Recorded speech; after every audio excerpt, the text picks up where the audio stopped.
Jeshi la Polisi mkoani Morogoro linamshikilia Abdul Mohamed Mongola mwenye umri wa miaka 24, dereva bodaboda, mkazi wa Sabasaba,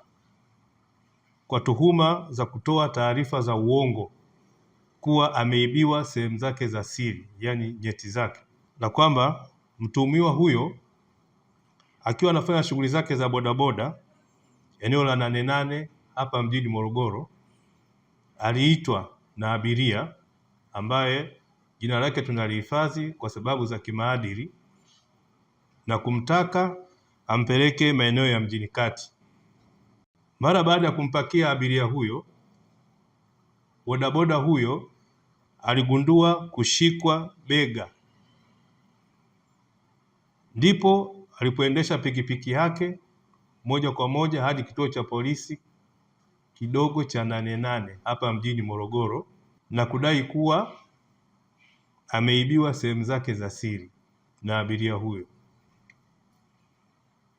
Uchunguzi wa awali uliohusisha wataalamu wa afya kutoka hospitali ya rufaa ya mkoa wa Morogoro umebaini kuwa mtuhumiwa huyo anazo sehemu zake za siri, yani ziko intact, hana tatizo lolote,